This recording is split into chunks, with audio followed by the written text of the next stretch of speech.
Si la teletienda sigue viva es por algo. Bienvenidos un día más a Marketing para Marcas Personales. Estoy aquí con Javier. Muy buenas, Carla. Javier, soy Carla y hoy vamos a hablar de ventas. Vale, tienes que primero mencionar que tenemos compañero nuevo que está aquí mirándonos de reojo por detrás. Bueno, vale, digo, dice, ¿quién? ¿De qué me estás hablando? Espectadores. Una planta que no tiene nombre, entonces si a alguien se le ocurre algún nombre bueno para la ¿Estás planta, pensando en ese? también. Vale. Pero a ese está feo ponerle un nombre por No, de sorteo. broma no, a una de broma planta no. sí, pero a un esto. La tuya se llamaba, ¿cómo era? Rogelia. Rogelia. Entonces, Entonces, Facunda esa, pero bueno, que se debata más adelante. tiene cara de Facunda. Es como que la miro y me viene. Pero Y después hay un cuadro detrás que no veis, pero que lo veréis en el próximo, en el siguiente. Se ve, ¿no? Sí, se ve un poquito. Se intuye. Pero Entonces, se verá más adelante. Pero de lo que vamos a hablar hoy, que es lo importante, son 3 disparadores de venta que no deberían funcionar, pero que funcionan. Exacto. No es tanto que... A ver, el título es ese. Ajá. Javier lo ha dicho bien, ¿eh? No, eso está correcto. Lo único que la idea no es tanto que no deberían de funcionar, sino que son más bien ese tipo de técnicas de la teletienda, de ahí la frase, de hecho, ¿no? De que parece que dices, ostras, ¿cómo podemos seguir comprando por esto? O alguien sigue comprando después de estas frases. Y sí y no. Sí, si quieres hacer la venta un poco chunguera, ¿no? A lo mal y rápido. Venta chunguera. Está bien, Chunguera bien. es la palabra. Buen concepto. Pero bueno, venta floja, que no nos gusta. Pero sí que es cierto que sí que pueden funcionar si los utilizamos un poquito más estratégicamente y dándoles un lavado de cara. Sí, es que al final todo funciona, pero es cierto que tenemos que primar unas cosas por encima de otras. Entonces, la teletienda, esto lo vimos en la universidad, es que Carla y yo fuimos a la misma universidad, pero en diferentes años. Y esto lo vimos en la universidad, el hecho de que la teletienda sí que hace una venta muy agresiva porque saco un producto, le doy muchísimo bombo, vendo lo que sea y ya está, me despreocupo porque ese producto me da igual que funcione, que no, que tal, porque he desaparecido, ya no existo. Y es muy diferente a cómo deberíamos llevar nuestra marca personal o nuestra empresa en general, que es yo quiero que mi cliente lo utilice, le vaya bien, funcione y me siga comprando más o lo recomiendo a otras personas. Pero la teletienda vende la hostia. Yo creo que sigue existiendo la teletienda y siguen vendiendo Hemos hecho cosas. un debate sobre esto, de si la teletienda sigue existiendo. No tenemos una respuesta. Pero imaginamos que sí, que siguen vendiendo un montón. Y es porque utilizan unas estrategias de venta muy milimetradas, todo muy cuadrado. Lo hacen también en unas horas donde la gente a lo mejor está muy propensa a la compra, pero sí que hacen un uso de unas estrategias muy, muy, muy positivas que deberíamos ver cómo podemos, dentro de mantener nuestra reputación, hacerlo de una manera ética, incluir en nuestra estrategia de marketing. Entonces es lo que vamos a comentar hoy. Exacto. Mencionar antes que nada también que este tipo de estrategias, evidentemente, como has dicho, se pueden aplicar en cualquier ámbito del marketing que hagamos. Pueden ser en las comunicaciones, en las publicaciones, historias, email, lo que sea. Pero las vamos a tratar de bajar sobre todo al tema de llamadas de venta, que entendemos como que es ese punto final en el que ya estás más cara a cara y tienes que tener habilidades o ciertos recursos a los que puedas recurrir. Y para cambiar un poco el guión que he hecho, he puesto un orden, pero creo que se me está ocurriendo una idea mejor. Ojo. Que tenemos 3 puntos que vamos a ver o 3 estrategias. Y creo que va a ser mejor si los organizamos de más evidente o que más intuimos de la teletienda al que menos. Vale. ¿Y cómo los ordenas? Yo haría ACB. A, C, B. Vale. ¿No? Sí, iba a decir, es que la A creo que es como el más de teletienda. Por eso, o sea, la A no Vale. es sorpresa, la B medio y la C ya es como, uy, esto no lo había tenido en cuenta antes. Perfecto. Un punto que has puesto que me parece muy interesante es, eso sí, hay que saber usarlo y no abusar. Porque es completamente cierto el hecho de, porque exista un recurso no quiere decir que tengamos que utilizarlo siempre. Y el tema de la teletienda, cuando hacemos una venta directa, tenemos que aprovechar todo lo que podamos porque es pum, tengo que lanzar toda la artillería y ya está. En llamadas de venta no, a lo mejor no tienes que hacer uso de ninguna estrategia y la venta fluye perfectamente, o a lo mejor te hace falta utilizar todas, pero saber cuándo usarlos, cuándo no usarlos y sobre todo no abusar de ellos. Porque el problema de esto es que como te pases un poquito de vueltas es cuando ya pasas a ser ese vendedor casposo que nadie quiere ser y nadie quiere que le vendan. Entonces, cuidar con eso. Entonces, A. Ya lo has dicho, ¿no? De hecho. ¿No ¿no lo has dicho? No he dicho, no lo sé. Lo he El dicho. subconsciente creía que sí, no lo sabemos. Bueno, la primera, el tema de la escasez. Súper utilizada, súper explotada, la hemos visto todos en miles de versiones y se nos ocurren un montón de ejemplos de teletienda, de anuncios, de última oportunidad, de hasta no sé qué hora, este precio. ¿Crees que está prostituida la escasez? He evitado esa palabra, precisamente. Es que digo, porque a Carla siempre le ¿La cuesta he mucho escrito? decir la palabra prostituida. No lo has dicho. Es que estaba pensando, Carla, busca otra palabra y he pensado también sobreexplotada. Porque No hay prostituida problema. suena muy feo. Pero Puedo bueno, decir yo sí, prostituida sí. muchas veces. Me parece que sí, que está mal usada, nos hemos cansado todos, pero aún así sigue funcionando. O sea, aún así ves última unidad de no sé qué, últimas unidades en Amazon de no sé qué libro, y allá que vas, o por lo menos un poquito de prisa te metes. Sí, aquí para mí la diferencia sobre todo es hasta qué punto es real y hasta qué punto no es real. Entonces, siempre y cuando sea real, fantástico, y creo que es algo que sí que deberíamos utilizar. El problema es cuando no es real y abusas de eso. Hay una broma en Twitter, entre el mundo del empresario en Twitter, que es que hacen mucho lo de five left, que es como me quedan 5, me quedan 4. Entonces colocan el tweet y luego debajo van poniendo todo ese apartado. Y el problema es que cuando lo haces todos los días, en todas las cosas, en todo tal, luego la gente ya no se lo cree. O sabe que hoy hay 10 plazas, pero mañana va a haber otras 10. Entonces, últimas unidades, porque realmente son últimas unidades. Y que cuando se acaben, si quieres comprar, no puedas comprar.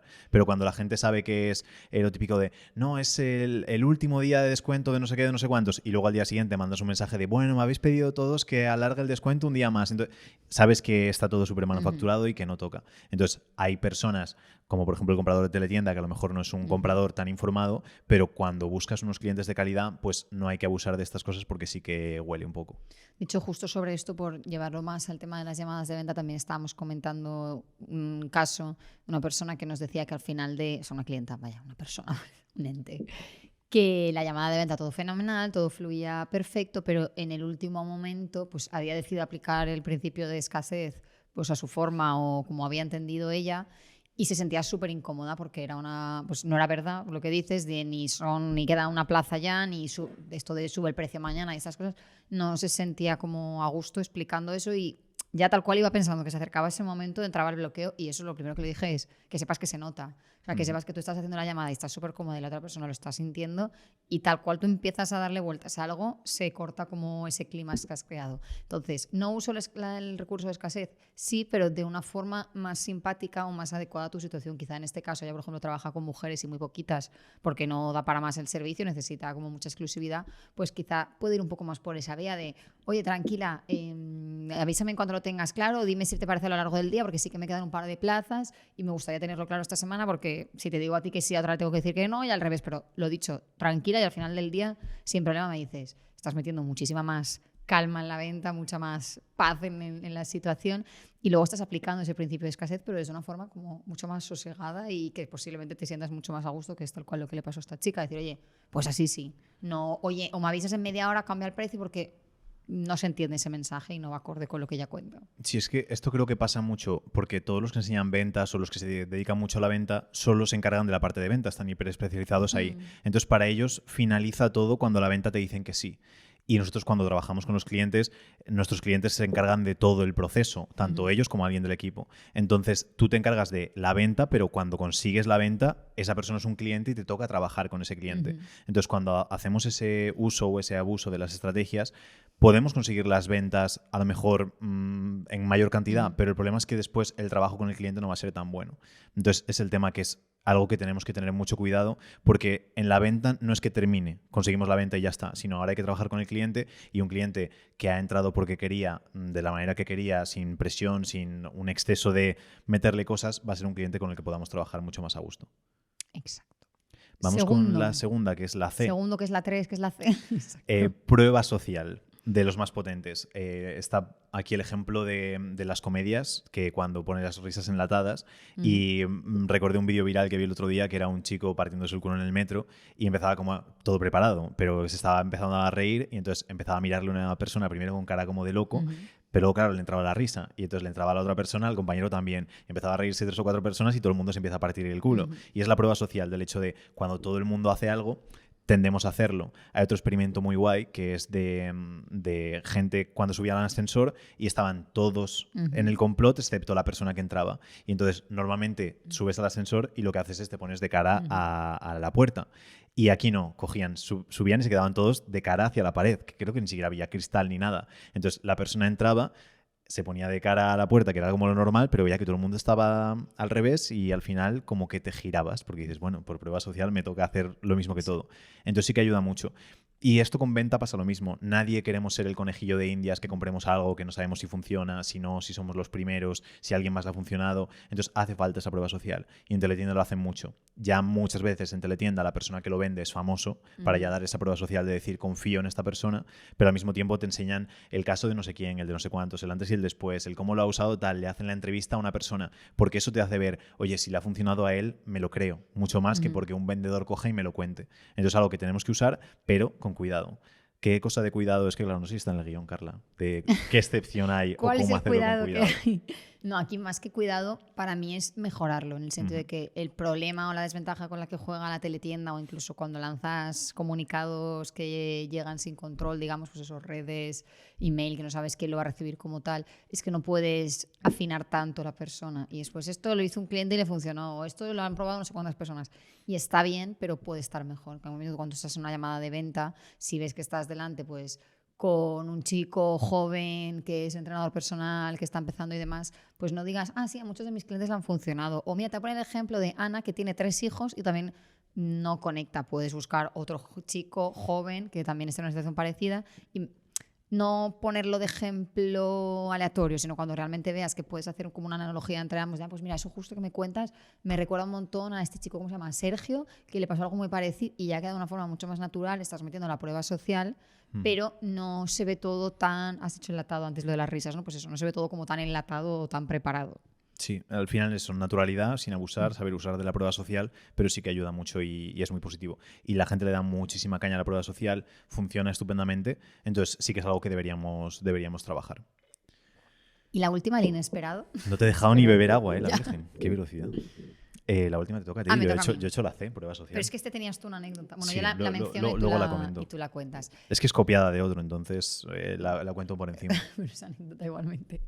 El tercero, que es una estrategia que también funciona muy bien de cara a intentar vender con calma y a largo plazo, es el tema de la reciprocidad. Y aquí tú vas a poner un ejemplo un poquito como más complejo, digamos, pero lo que hemos escrito y lo más fácil es pues cuando alguien te da una muestra, unas aceitunas gratis en un restaurante, te invitan a un café, cualquier cosa, te regalan un PDF, cualquier cosa, tú ya sientes por pura psicología humana, vaya, que estás un poco en deuda, ¿no? Estás en una balanza y tú ya estás debiendo un poco por debajo. Entonces, a partir de ahí es mucho más fácil que estés más receptivo, que trates de ser más simpático, más agradable, y eso es entorno perfecto para vender.